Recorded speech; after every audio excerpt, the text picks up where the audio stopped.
Good morning, children. This is Push English, and I'm here with half yearly's Part B subjective portion, which I could not complete it because of busy schedule. So here I am. So this is subjective 40 marks question, the Part B, and you can see the question was you have been given a passage to make notes on. So this was the way how you should have done it. And yes, there should have been one abbreviation table here which I could not make, so you will have to make this. So the first point you can see, title is soil conservation, then the first heading is this, these are the subheadings, then second heading is this, these are the subheadings, then third heading is this, and these are the subheadings. So you can watch it. I hope you will understand it when you will read the passage. And then moving on further to notice. So the summary, whatever notes is there, you have to just express it in 80 words, not more than 80 words, okay? So the next question was that of notice, which was this, you can say the school is organizing 7th inter-school music carnival. I'm not discussing the format here because I have already done it many times. If you really want to see the notice, go to the playlist and watch the notice video. Okay, it will be clear to you. This is just the content which I have shown here, and the school is organizing 7th inter-school music carnival on 10th July. Mr. Gautam Shalwa, he'll be taking audition, and from 8 to 2, Alka Yagnik has consented to be the chief guest, and all are invited and requested to give. I'm sorry, there should not be addition, there should be audition. Okay, and contribute in wide publicity to the event. And this is the name and the secretary of music club.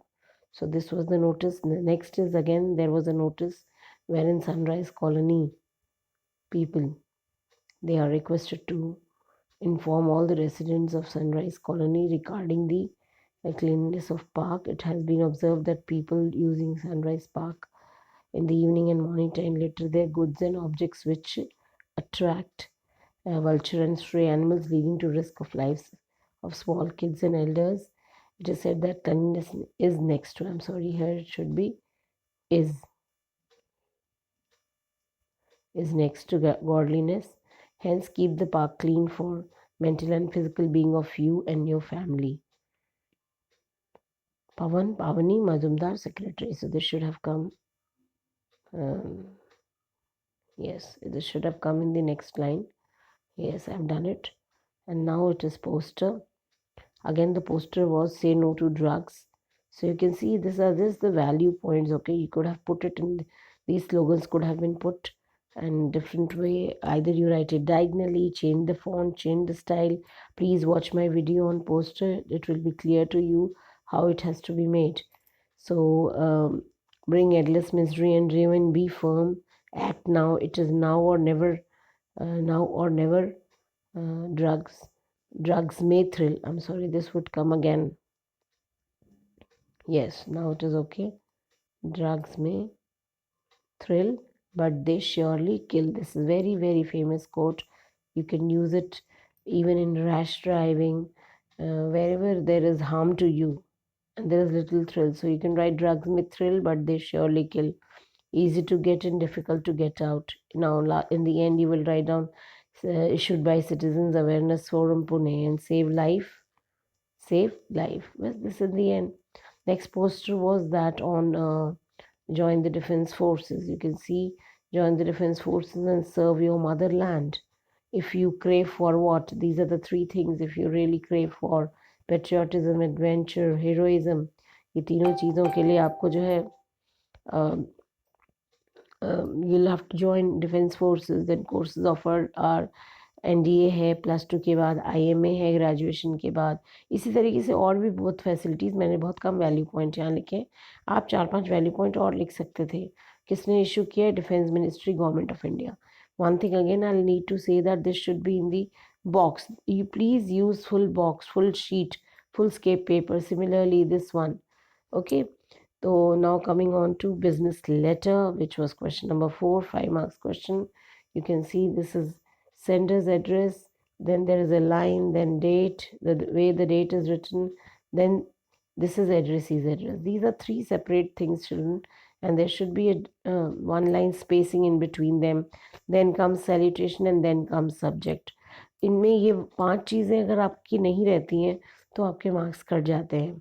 फिर आप देखिए हमेशा जब भी business letters होते हैं, हम बच्चे अक्सर भूल जाते हैं, मैं बोलती हूँ कि रेफ़रेंस ज़रूर लिखिए, किस रेफ़रेंस में आप उनको लिख रहे हो, cash memo number this and this, dated this and this. This makes it very easier for even the shopkeepers to chalk out whatever problems you have, and they can clarify the problems. They can resolve the problems. So you can say the introduction. Now how children normally introduce directly, so आप थोड़ा सा reference number जब दे दोगे तो आप directly भी करते हो तो कोई problem नहीं होगा. I wish to bring it to your kind notice that I purchased a cooler, home dessert cooler from you on 17th April. अब देखो ये डेटेड है, वही चीज़ हम इसको एक्सप्लेन कर दें कि हमने 17 अप्रैल 2011 को इस कैश मेमो नंबर के तहत हमने आपके दुकान से एक कूलर खरीदा था. The cooler did function well in the beginning for 1.5 months, and then it has started giving problem. The problems are water leakage, heavy noise while working, and high consumption of power. Kindly take immediate step to either repair the cooler or replace it as the cooler is still under warranty period. तो आपने बिल्कुल brief में to the point आपने लिख लिया, और उसके बाद अपना योर्स फेथफुली और आप अपना नेम ज़रूर लिख देंगे यहाँ पर, which I have left. तो आप लिख देंगे whatever name is given in the question, and if the name is not given you can invent your own name, but it's better when the name is not given you write XYZ or ABC. The next was the business letter, again for placing an order for children's storybook, and you can say again the same address, sender's address is there, then date is there, then the person to whom you are writing any addressee's address is there, then salutation is there, and subject is there. आप देखिए कितना clarity है हर चीज़ में, ठीक है ना. तो आप इस तरीके से लिख लेंगे. अब बिगिनिंग करेंगे. The school has decided to purchase story books for children between the age group of 10 and 13 years mentioned. The books are mentioned below, may please be sent by VPP within 10 days from the date of receipt of this letter. देखिए to the point, हमने बिल्कुल introduction वगैरह कुछ देने की ज़रूरत ही नहीं समझी, क्योंकि हमारा इनसे बिजनेस रिलेशन है. तो हम सिर्फ ये बोल देंगे कि भाई हमारे स्कूल ने डिसाइड किया कि आपसे स्टोरी बुक्स लें इस एज ग्रुप के बच्चे के लिए, और बुक्स जो है वो मेंशन कर रहा हूँ मैं या कर रही हूँ यहाँ, और आप VPP के द्वारा 10 दिन के अंदर भेज दें जैसे ये लेटर रिसीव किया. और देखिए कितने अच्छे से मैंने, आप इसको और अच्छे से टेबल बना सकते हैं. I could not make it, so आप इसको अच्छे से टेबल बनाइए और टेबल कंस्ट्रक्ट करके और फिर सुंदर सा इसको बॉक्स में बंद कर दीजिए, so that the presentation is good. आप देख सकते हैं these are the list of the name of the book, and if you also want to mention the quantity, see the quantity is also there. So these are the few things which you should keep in mind. Last में 2 line में आपने लिख दिया कि भाई we request you to give 20% discount on the printed price. We assure you to pay the VPP charge at the time of delivery of books. आपने अपनी तरफ से सारी टर्म्स एंड कंडीशन क्लियर कर लिए. Yours faithfully Ram Kumar. ठीक है. Next question जो था वो स्पीच का था. स्पीच किस पर आया था? Speech was on which topic? It was on national literacy mission. और good morning to you all. Please go through this very carefully, because जब हम बात करते हैं तो बच्चे नॉर्मली, हालांकि मैंने स्पीच का वीडियो बनाया था, but I don't know how many of you have watched it. तो अगर अभी भी आपने देखा नहीं है तो प्लीज़ गो थ्रू इट, और आप प्लीज़ इसको देखिए. ये स्पीच है, ये लेंथ होनी चाहिए थी, ठीक है. और जो जो चीज़ें देखिए मुझे लगता है मुझे हाईलाइट करनी चाहिए, मैंने उसको कैपिटल लेटर में कर दिया है. आप कैपिटल में नहीं करना चाहते, आप स्केच पेन से अंडरलाइन कर लीजिए, आप स्केच पेन का यूज़ कर लीजिए उनको लिखने के लिए. So you can say we all have assembled here for a noble cause or mission to eradicate illiteracy. It is the dream of the National Literacy Mission to educate all the Indians. We would work together for an India where each person is literate. Most of the learners are adults who have a rich experience of life. Therefore, the learning strategies that will be adopted in our program will be exploratory and interactive.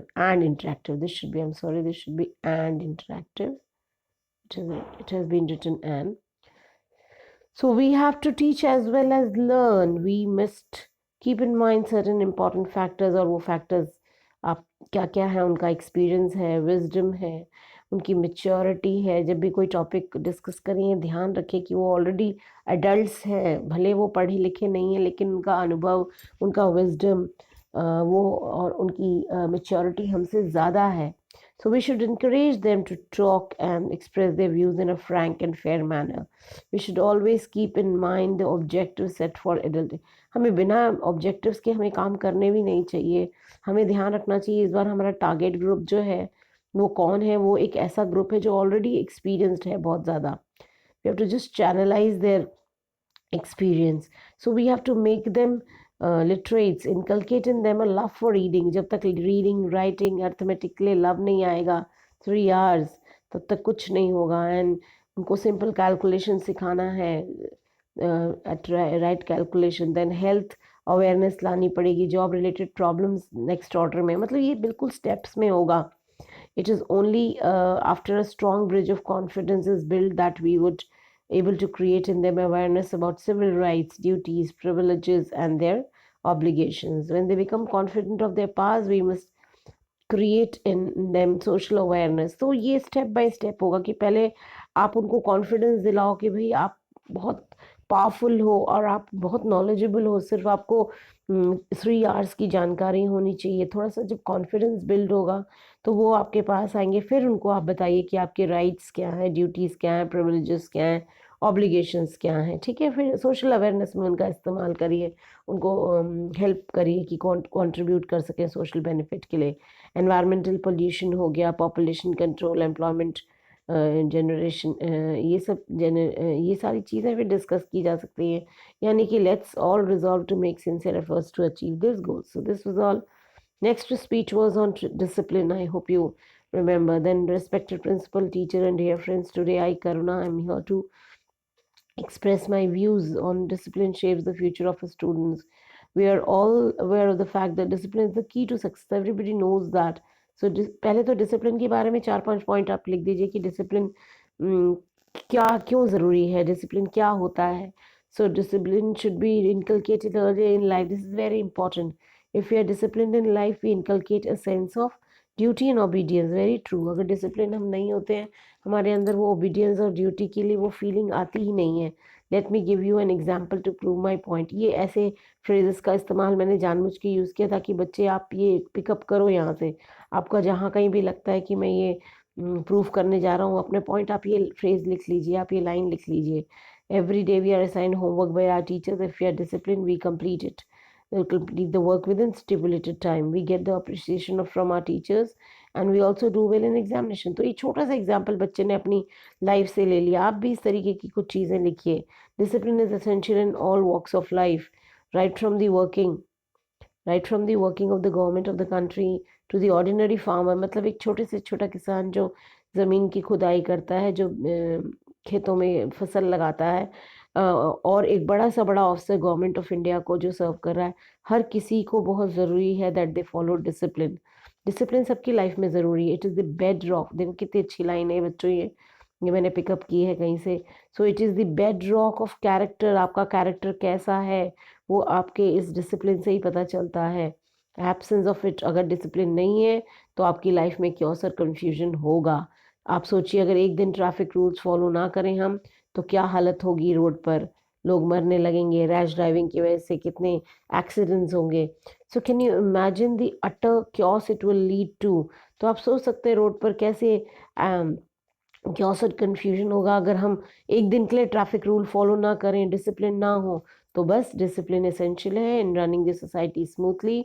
A person can reach the pinnacles of glory by following discipline. It acts as a restraint, and although at the same time it also builds self-confidence. I'm sorry, this should be and at the same time. It's not although, it's at the same time. Moreover, it balances the personality of a person and inculcates good work ethics. ना सिर्फ personality आपकी enhance होती है, nurture होती है, बल्कि आपके अंदर अच्छे work ethics भी आते हैं. अब चलते हैं हम लिटरेचर सेक्शन की तरफ. और लिटरेचर सेक्शन में क्या है क्वेश्चंस देखते हैं. Now moving on to the literature section of this question paper. So this was question number 6. Answer the following questions in about 30 to 40 words, and we were supposed to do any 2. So the first question asked was that discuss how would you agree with the fact that the author's grandmother was a person strong in character. So first you have to say whether you agree or not. So when you're saying yes, you have to support it. The supporting document is required, supporting statement is required. So I agree that the author's grandmother was a person strong in character. How? She was a strong woman with strong beliefs. Although she was not formally educated, she was serious about the author's education. She could not adjust herself to the Western way of life, science, and English education. And here you can give one example. When narrator Khushwant Singh was going to abroad to study, she stayed so strong without expressing, without making the real emotions come on her face.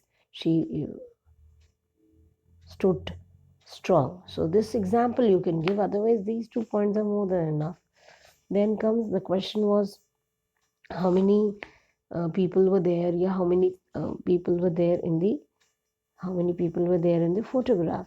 In the poem, we are not asking you about the poem or photograph. The question was clear cut, asked how many people were in the photograph. When it is mentioned the photograph, it means I'm talking about that particular photograph which was in the poem. Okay, photograph poem की बात नहीं कर रही हूँ, poem में जो photograph थी उसकी बात कर रही हूँ. So there were 3 girls, but the photograph was clicked by uncle. If you want to tell this, you can write this.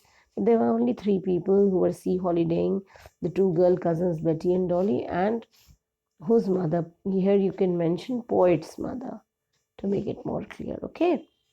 Then comes the C question. C was discuss the grandmother's love for the animals and birds. Like animals and birds. तो आपको ये बताना था, तो आपको याद होगा जब वो गांव में रहती थी, she used to offer stale chapatis to dogs, and when she came to city she used to feed sparrows with breadcrumbs. बस इसको थोड़ा elaborate कर देना है आपको, क्योंकि 50 वर्ड्स में आपको लिखना है. मैंने सिर्फ वैल्यू पॉइंट्स दिए हैं. फिर कंसेप्ट ऑफ आफ्टर लाइफ क्या था इजिप्शियन के लोगों में, कि वो अपने जितने भी फ़ैरो किंग्स थे उनके डेड बॉडी को वो बहुत अच्छे से प्रिजर्व कर लेते थे रेजिन यूज़ करते हुए. दूसरा, उनको पूरा विश्वास था, they believed in resurrection, rebirth. तो इसलिए वो अपने उनके सारे ऐशो आराम की चीज़ें भी कोफीन में दफन करते थे. तो ये सारी चीज़ें आपको हाईलाइट करनी थी. आप पता नहीं आप इस क्वेश्चन को समझ में क्यों नहीं पा रहे हो. कंसेप्ट ऑफ आफ्टर लाइफ पूछा है, थोड़ा इनडायरेक्ट क्वेश्चन है ये. ठीक है. उसके बाद क्वेश्चन नंबर 7 में था कि अंकल खुसरो का आपको कैरेक्टर पेन पोर्ट्रेट देना था और उनकी कस्टमरी लाइन, तो इसके 1 मार्क्स बनते हैं. तो this is 2 marks. Customary line ये थी उनकी कि इट्स नो हार्म, पे नो टेंशन टू इट. और uncle Khusro, I am sorry spelling is wrong. Uncle Khusro जो है वो इम्पेशेंट थे, शॉर्ट टेम्पर्ड थे, उनकी बेस्ट मुस्टैचेस थी पूरे सैन वैली में. ये मैंने सिर्फ वैल्यू पॉइंट्स दिए, इसके अलावा भी 2-4 चीज़ें और मेंशन है, वो आप मेंशन कर सकते हो. नेक्स्ट क्वेश्चन था कि रंगा, why was Ranga's home coming, why was his home coming a great event, है ना. भाई उनका घर आना कैसे एक बड़ा इवेंट था. तो वो आंसर में पहले तो आप यही, आपकी ओपनिंग लाइन ही होनी चाहिए कि रंगा था कौन. Ranga was the son of the village accountant, और आपको पता है he was sent to Bangalore to study in an English school. और लोग बहुत एक्साइटेड थे जब रंगा लौटा 6 महीने के बाद. उनको ये एक्सपेक्ट करते कि there would be a big change seen in the boy, but and they rushed to his doorstep step, or there was so much of crowd, where that crowd has been compared to black hole of Calcutta. If you remember the chapter, and those who have not seen the chapter, please go through the videos once again carefully so that you are able to answer the SAQs. SAQs तभी answer कर पाओगे जब आपने lesson को line to line पढ़ा होगा. His home, anyway, so this way his homecoming became a great event. तो ये क्वेश्चन नंबर 7 था. Question number 8 long answer question था, which was supposed to be done in 120 to 150 words. Okay. अब poem की अगर theme पूछी जा रही है, यहाँ मैंने आपसे पूछा था what is the theme highlighted in the poem. So when theme is asked, आपको पूरा शुरू से लेकर अंत तक बताना है। तो आप बताओगे कि फोटोग्राफ जो है वो एक फोटोग्राफ जो है, यहाँ पर फोटोग्राफ आना चाहिए, sorry, is about transience of human life, death and mysteries surrounding them. The poet is looking, अब इसमें क्या दिखा रहे हैं कि the poet is looking at the photograph of her mother and missing her. She is looking at her mother's photograph and missing her. अब ये जो फोटोग्राफ है क्या डिपिक्ट कर रहा है, ये सीन डिपिक्ट कर रहा है मदर के चाइल्डहुड का, जब वो अपने कजन्स बेटी और डॉली के साथ सी हॉलीडेज पे गई और अंकल भी थे, and he click the photograph. And बहुत सालों के बाद जब पोइट पैदा हो गई थी and she was grown up into a lady, उसकी माँ फिर उस फोटोग्राफ को देखती हैं और हंसती हैं कि किस तरीके से उस चाइल्डहुड फोटोग्राफ में दे वर ड्रेस्ड अप। फिर माँ कुछ सालों के बाद मर जाती हैं। पोइट ने अभी भी वो फोटोग्राफ प्रिजर्व करके रखा हुआ है, और जब अब वो फोटोग्राफ देखती तो वो अपनी माँ की हंसी को मिस करती है। और सी हॉलीडे माँ का पास्ट है और माँ की हंसी जो है पोइट का पास्ट है।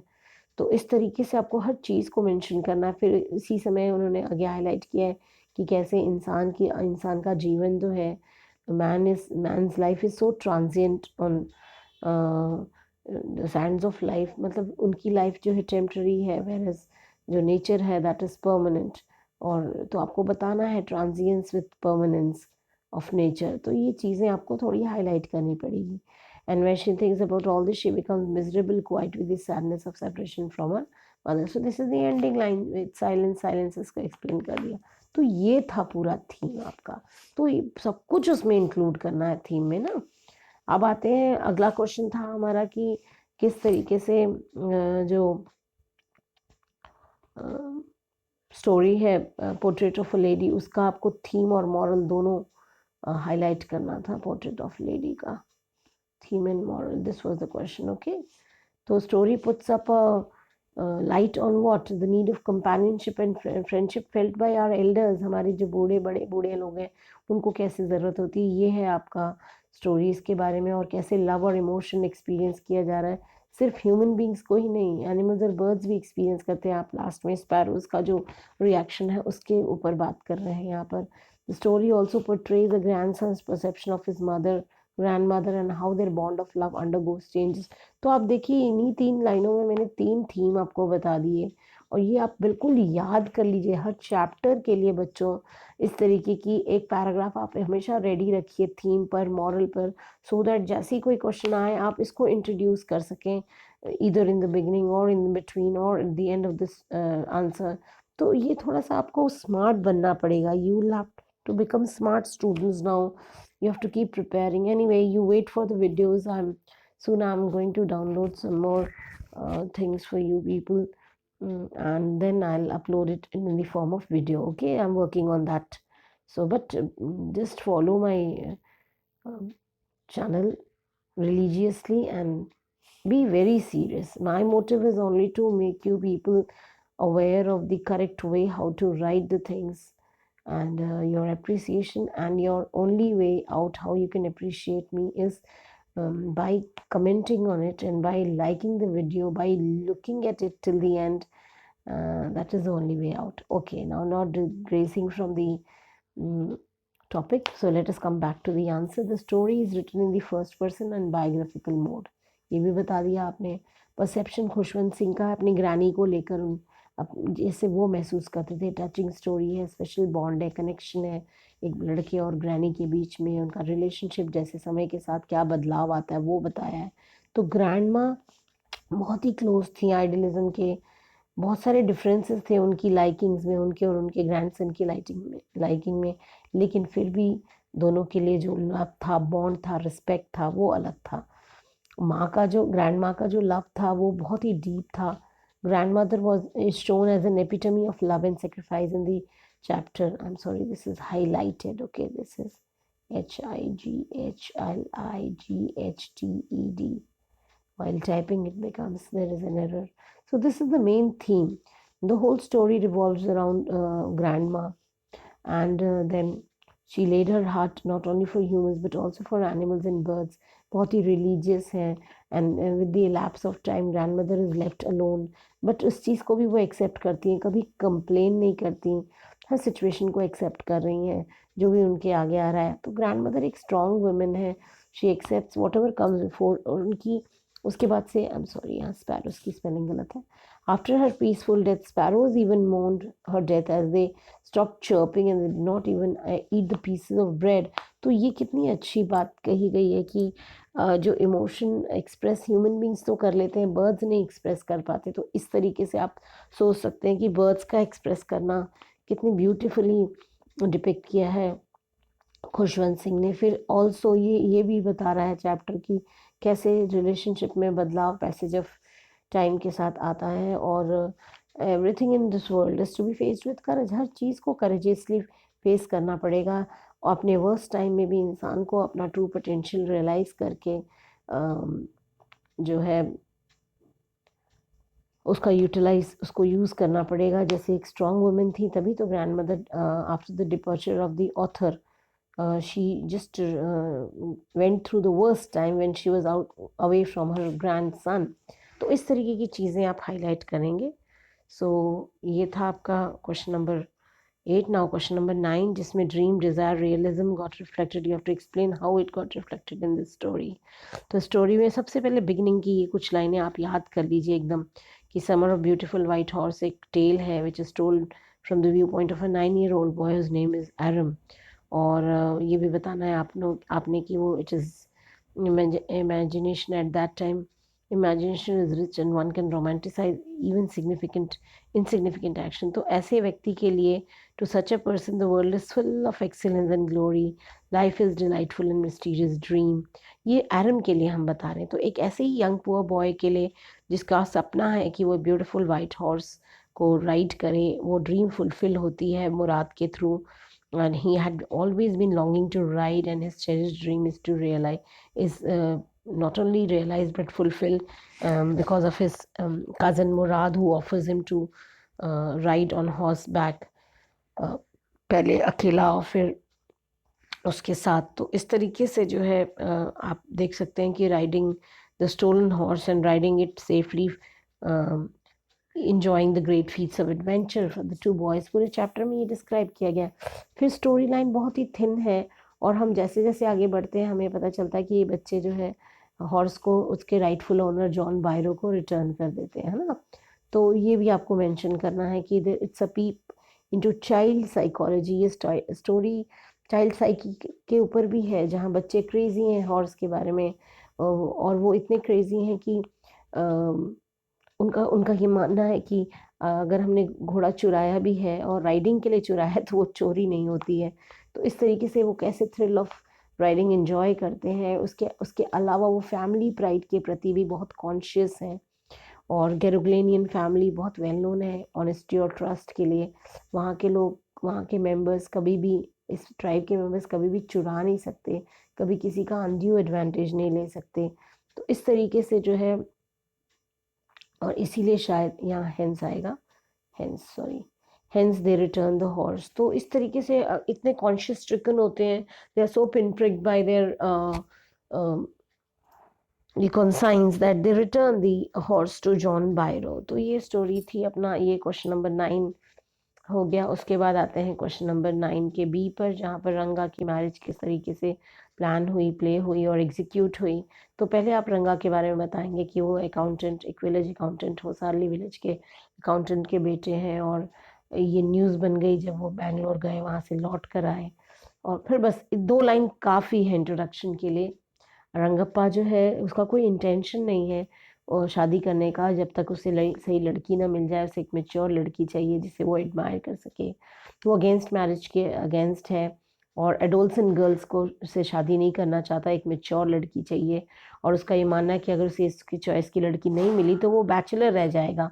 तो नरेटर ने रत्ना को घर पे बुलाया। यहाँ अब श्याम का रोल शुरू होता है, श्यामा का नरेटर का, बटर मिल्क के लिए, और रिक्वेस्ट किया कि गाना गाए। उसी वक्त उन्होंने रंगा के लिए भी खबर भेजी ताकि वो लड़की को देख सके। प्लान काफ़ी सक्सेसफुल रहा। रंगा not only fail in love with the sweet voiced young and pretty girl, but he started taking interest. तो नरेटर इस चीज़ को जब ऑब्जर्व करता है तो वो शास्त्री की हेल्प लेके रंगा और रत्ना को पास लाता है, एंड शास्त्री को, एस्ट्रोलॉजर को उन्होंने ऑलरेडी ट्यूटर कर रखा है। तो शास्त्री स्टार्स पढ़ते हैं, कैलकुलेशंस करते हैं और डिक्लेयर करते हैं कि भाई रंगा के दिमाग में तो something, some girl associated with whose name is something related to ocean. तो इस तरीके से मतलब रंगा को ये मजबूर कर देते हैं महसूस करने के लिए कि अच्छा मेरे भविष्य में कुछ ऐसी चीज़ें हैं, शायद मेरी मैरिज इसके साथ सक्सेसफुल हो जाए। तो इस तरीके से जब रंगा कन्विंस्ड हो जाते हैं कि स्टार्स भी ये चाहते हैं कि वो रत्ना से शादी करें, तो अल्टीमेटली उनकी शादी मटेरियलाइज हो जाती है। तो सारा का सारा क्रेडिट जो है वो पूरी तरीके से solemnization of marriage took place only because of Shyama Venkatesh Iyengar, जो भी उनका नाम है, ये तो उनका निक नेम है, तो इनकी वजह से मटेरियलाइज होता है। So this was all, children. I hope you have understood. Now please drop me in comment box so that I can do more. So bye bye, children. God bless you all.